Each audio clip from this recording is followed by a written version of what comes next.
subscribe to my mommy's channel. Like, comment, and share.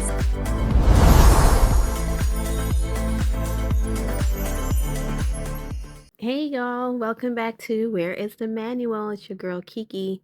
Today's episode is called Healing Changed My Taste in People. And before you think this is another situation about dating, it is not. This is about friendship, family, romantic relationships, co-workers, right? The people we allow access to us. And ultimately, the version of ourselves we become as we heal. Have you ever looked back at someone you once couldn't imagine your life without and thought, what the heck was I holding on to? Not because they became a bad person, but because you became a different person. Healing has a funny way of just changing your taste. The things that once excited you, they just start to exhaust you. The people you once may have chased no longer feel worth it, right? Worth running after. The conversations you used to entertain, now you don't want to have them. It drains you. The drama that once kept your attention, gave you some adrenaline, now makes you tired. Healing does not change your life. It does change your appetite. We often choose, what's familiar to us. One thing I've learned is that we don't always choose what's healthy or right. We choose what's familiar. Sometimes we're drawn to people who make us work for love because somewhere along the way we learned love had to be earned. We confuse inconsistency with chemistry. We mistake emotional highs and lows for passion. We call anxiety butterflies, right? We call emotional unavailability mysterious. We call breadcrumbs effort. Healing starts exposing all of those things that you were drawn to. And quite frankly, my taste in friends changed, right? One of the biggest surprises wasn't just dating, right? It was friendship. For years, I thought history was enough. We've known each other forever. We've had some amazing times. We've been through so much together. But healing taught me something. History is not the same thing as health, right? Longevity is not loyalty, and loyalty is big for me. Fun memories are not a reason to keep someone in your life forever. Some people were exactly who you needed at, say, 25 or 35. They may not be who you need right now, right? And that's okay. Sometimes we hold on to people because we're kind of afraid of grieving what that friendship used to be. But guess what? People change. You change. And that's not betrayal, quite frankly. It's just life. I stopped looking for approval, right? Healing also made me realize how much of my life I've spent wanting people to just approve of all things, wanting people to understand me, wanting everyone to like me, wanting validation that I was enough. Now, not everybody has to understand me. Not everybody has to agree with my decisions. Not everybody has to clap when I win. The people assigned to celebrate me, they're just going to celebrate me naturally. The people assigned to misunderstand you will misunderstand you. And those are the people that you don't want around, right? You don't have to spend your life auditioning for acceptance. It's exhausting. And quite frankly, I don't have the energy for it. Everybody just does not belong in the same seat, right? This is one of the biggest things that I'm learning. Everybody doesn't belong in the front row of your life. Some people are just acquaintances. Some people are activity friends. Some people are your travel friends. Some people are work friends. Some people are prayer partners. Some people are family. Some people are simply people you genuinely wish well, right? And you don't have to be around all the time. Healing taught me to stop expecting everyone to fulfill every single role. That's unfair to them and it's unfair to me. Everyone doesn't deserve unlimited access to me. Access is earned, trust is earned. My time is earned. And sometimes people just need space, right? Healing has taught me something I never understood before. And that's that sometimes people just pull away, right? And it has absolutely nothing to do with me or you, right? Maybe they're just overwhelmed. Maybe they're grieving. Maybe they're struggling. Maybe they're trying to figure themselves out. Everything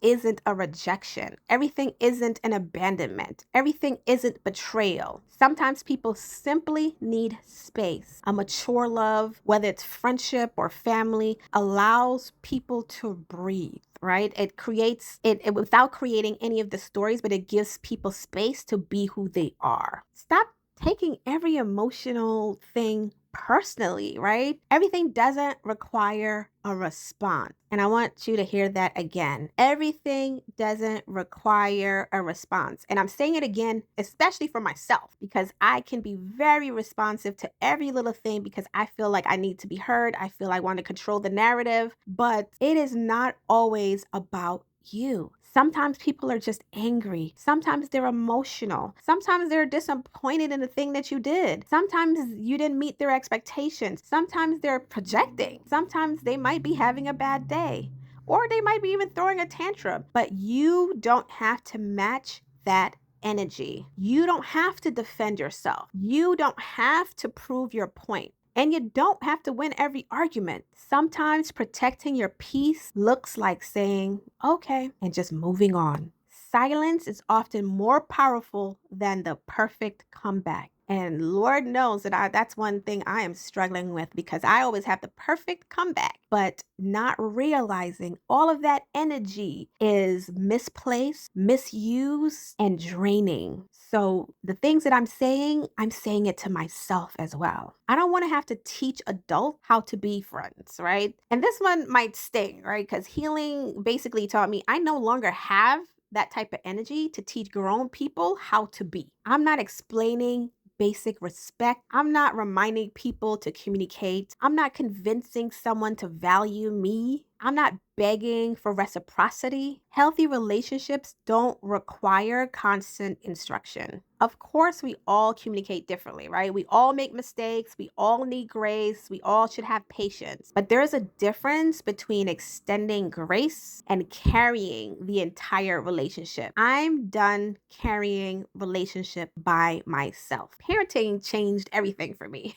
One of the greatest gifts healing gave me or giving me wasn't just healthier relationships. It made me a different mother, right? Because now I can ask myself, if my daughter grows up and chooses relationships that look like mine, would I be proud? She's watching, right? She's learning from me, not from what I tell her, but from what I tolerate. She's watching how I handle conflict, and that's a huge one, especially the relationship between her dad and I, right? She's watching how I respond. And what I notice with her is that she matches my energy sometimes. So I have to be very mindful about my response and how I want and actually portray the thing that I want her to do and how I want her to be. Right? So how I forgive, right? How I apologize, how I set boundaries, how I leave unhealthy situations and remove myself, how I speak up about myself, how I let people treat me. That realization changes everything about your decision making. I want her to know that love should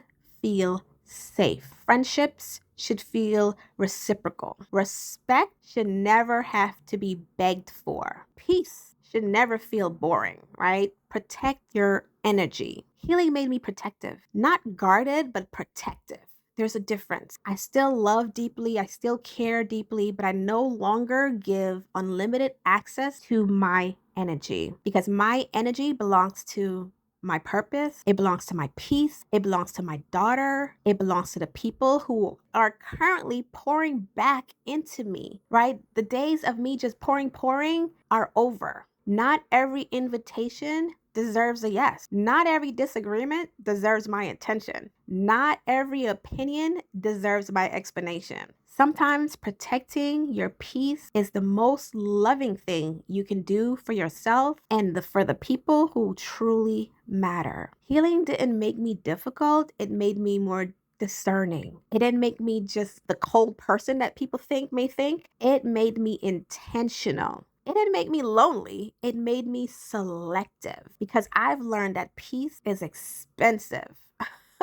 I'm telling you again, peace is expensive. And I refuse to spend it trying to convince people who they've already shown me they don't want to be. If someone belongs in my life, I'll make room for them. If they only belong in one chapter, I'll appreciate the chapter and say thank you. If they need space, I'll let them have it. If they misunderstand me, I'm not chasing understanding. If they are angry, I don't have to inherit that emotion. If they're no longer aligned with where I'm going, I can love them without carrying them. I can love them from a distance. Healing changed my taste in people because healing changed my relationship with myself. And once you truly understand and know your worth and your value, your standards don't become impossible. They simply become healthier. So, with that being said, please take care of yourself, guard your energy, protect your peace. Thank you for joining me for another episode of Where is the Manual? And until next time, remember this: not everyone is meant to walk with you forever. Some people are just lessons, some people are blessings, some people are memories. The wisdom is knowing the difference and having enough peace to let each person occupy the space they were meant to have in your life. Take care, and I'll see you in the next episode.